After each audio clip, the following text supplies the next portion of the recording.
नमस्कार साथियों, प्रधानमंत्री किसान सम्मान निधि योजना की 19वीं इंस्टॉलमेंट की खुशखबरी सभी किसानों को मिल चुकी है और हमारे माननीय प्रधानमंत्री जी द्वारा 19वीं इंस्टॉलमेंट की राशि सभी किसानों के बैंक अकाउंट में डीबीटी के माध्यम से जारी की जा चुकी है। इस योजना के अंतर्गत 9.8 करोड़ से अधिक किसानों को 22,000 करोड़ से अधिक की राशि उनके बैंक अकाउंट में डीबीटी के माध्यम से जारी की गई है। और इस योजना के अंतर्गत ऐसे भी किसान हैं जिनको अभी तक ये राशि प्राप्त नहीं हुई है। अब ऐसे किसान जिनको अभी तक ये राशि प्राप्त नहीं हुई है वो काफी घबराए हुए से हैं कि उनकी राशि कहीं बंद तो नहीं कर दी गई है या फिर सरकार द्वारा किसी अन्य कारण से रोक दी गई है। तो आज की इस वीडियो में हम पूरी जानकारी स्टेप बाय स्टेप आपको देने वाले हैं कि किस कारण से जो है किसानों की 19वीं इंस्टॉलमेंट का पेमेंट रुका है, क्या कारण हो सकता है, क्यों पेमेंट रुका है, कहीं उन किसानों की पेमेंट सरकार द्वारा बंद तो नहीं कर दी गई है। साथ ही आज की इस वीडियो में मैं ये भी बताने वाला हूं कि अगर आपकी 19वीं इंस्टॉलमेंट डल गई है और या नहीं डली है तो उसको आप किस प्रकार से जो है चेक कर सकते हैं ऑनलाइन घर बैठे ही अपने मोबाइल से, और वो भी बड़ी ही आसानी से। और अगर अभी तक आपकी पीएम किसान सम्मान निधि योजना की 19वीं इंस्टॉलमेंट आपके बैंक अकाउंट में नहीं आई है तो आपको ऐसे कौन कौन से कार्य करवाने होंगे ताकि आपकी 19वीं इंस्टॉलमेंट की राशि आपके बैंक अकाउंट में आ सके। तो जानकारी में मैं आपको आगे बता देता हूं कि सरकार के द्वारा सभी किसानों के बैंक अकाउंट में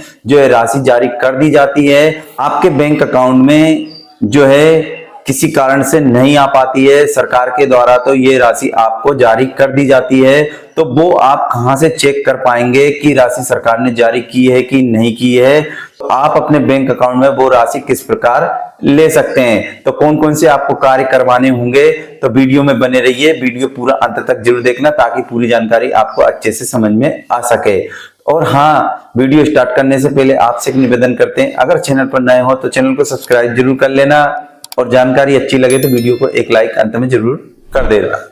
तो चलिए वीडियो स्टार्ट करते हैं और जानकारी में आपको ले चलते हैं। इसके लिए हमें यहाँ पर पीएम किसान सम्मान निधि योजना के ऑफिशियली पोर्टल पर आकर हमें चेक नहीं करना है, क्योंकि जो पेमेंट आधार बेस पर डलता है वो हाल फिलहाल में पीएम किसान के पोर्टल पर नहीं देखा जा सकता है, क्योंकि उसे अपडेट होने में टाइम लग सकता है।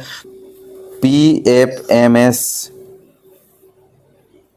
लिखकर सर्च कर लेना है और यहाँ पर हमें ऊपर ही दिखाई देगा PFMS का ऑफिशियली वेबसाइट, इस पर हमें क्लिक कर देना है।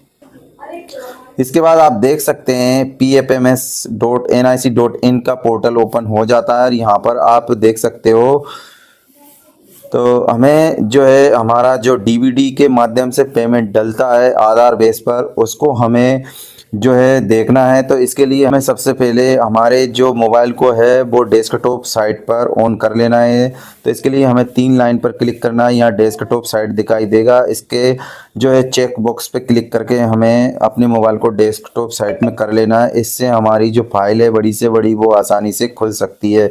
और इसके बाद यहाँ पर हमें ऊपर 3 लाइन दिखाई देगी, इस पर हमें क्लिक कर देना है और यहाँ पर बहुत सारे ऑप्शन दिखाई देंगे, इनमें से हमें जो है पेमेंट स्टेटस पे क्लिक कर देना है। और यहाँ पर आप देख सकते हैं इसमें भी बहुत सारे ऑप्शन हमें दिखाई देंगे, तो इसमें से हमें डीबीटी स्टेटस ट्रैकर पर क्लिक कर देना है।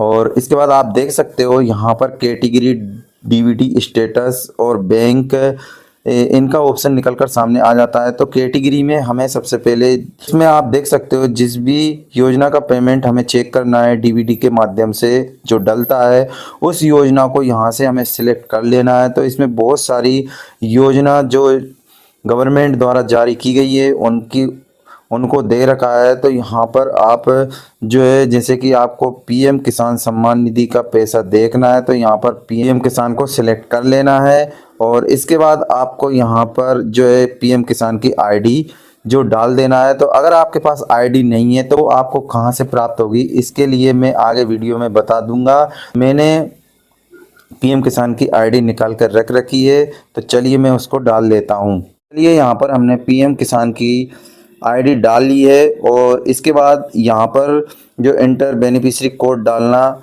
ज़रूरी नहीं है, क्योंकि इन दोनों में से एक डाल सकते हैं। और डीबीटी स्टेटस में आप बेनिफिशियरी वैलिडेशन या पेमेंट आपको चेक करना है तो चलिए हम पेमेंट पे क्लिक कर लेते हैं। और इसके बाद यहाँ पर जो एक कैप्चर दे रखा है, इन कैप्चरों को आप यहाँ पर जो है फिल कर देना है आपको। और इसके बाद नीचे सर्च का ऑप्शन दिखाई देगा, इस पे आपको क्लिक कर देना है। तो आप देख सकते हैं यहाँ पर जो है पूरी डिटेल जो डीबीडी के माध्यम से आपका पेमेंट डलता है वो निकल कर आपके सामने आ जाती है।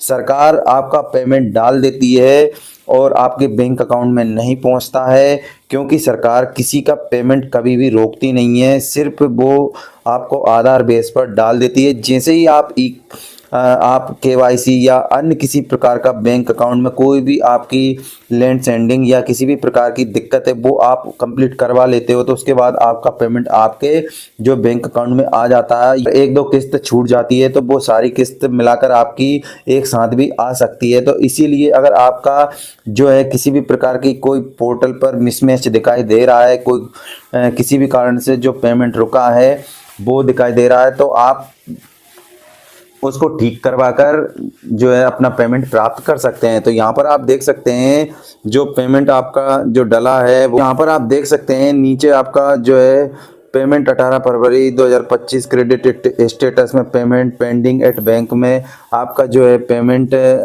स्टेटस पेंडिंग दिखा रहा है। यहाँ नीचे आप देख सकते हैं जो है आपका जो पेमेंट आया नहीं तो पेंडिंग दिखाई देगा, और अगर आ गया तो यहाँ पर सक्सेस का ऑप्शन आपको दिखाई देगा। अप्रूवल की तारीख भी यहाँ पर आपको दिखाई देने लगेगी। तो किस कारण से आपका पेमेंट रुका है, कौन कौन से ऐसे कारण हो सकते हैं, तो जैसे कि आप सबको पता ही है कि प्रधानमंत्री किसान सम्मान निधि योजना की जो राशि डाली जाती है वो आधार बेस्ड पेमेंट सिस्टम के द्वारा डाली जाती है। इसमें आपका जो है राशि डीबीडी के माध्यम से डाली जाती है। सरकार, डीबीडी का मतलब होता है डायरेक्ट बेनिफिट ट्रांसफर, जिसमें सरकार किसानों के खाते में सीधा पेमेंट जारी करती है, जिससे उनके बैंक अकाउंट में सरकार जो राशि जारी करती है वो सीधा उनके बैंक अकाउंट में आ सके। तो ये जो राशि है वो आधार बेस पर डाली जाती है, यानी कि जिस बैंक अकाउंट में आपका आधार कार्ड जुड़ा हुआ है, जिसमें आपकी एनपीसीआई लिंक हो, यानी आधार से आपका बैंक अकाउंट लिंक होना चाहिए। तो कुछ किसानों की जो राशि रुकने का कारण है वो 5 कारण हो सकते हैं। पहला तो उनकी ई-केवाईसी नहीं करवाई है तो भी आपका पेमेंट रुक सकता है। दूसरा, अगर आपने अपना जो बैंक अकाउंट की डीबीडी नहीं करवाई है तो भी आपका पेमेंट रुक सकता है। तीसरा, अगर आपने अपनी बैंक अकाउंट की एनपीसीआई एनेबल नहीं करवाई है तो भी आपका पैसा रुक सकता है। और सरकार ने अभी हाल फिलहाल में एक और नई स्कीम चला रखी है जो कि फार्मर आईडी। तो जिन किसानों की अभी तक फार्मर आईडी नहीं बनवाई है, भूमि की ई-केवाईसी भूलेख पोर्टल पर नहीं करवाई है, तो उन किसानों का जो है पेमेंट रुक सकता है। तो जल्द से जल्द आप अपना जो है केवाईसी और भूलेख पोर्टल पर अपना आधार से खसरे की ई-केवाईसी और जो है अपनी फार्मर आईडी बनवा लेना है, ताकि आपका भी पेमेंट जो रुक गया है वो आ सके।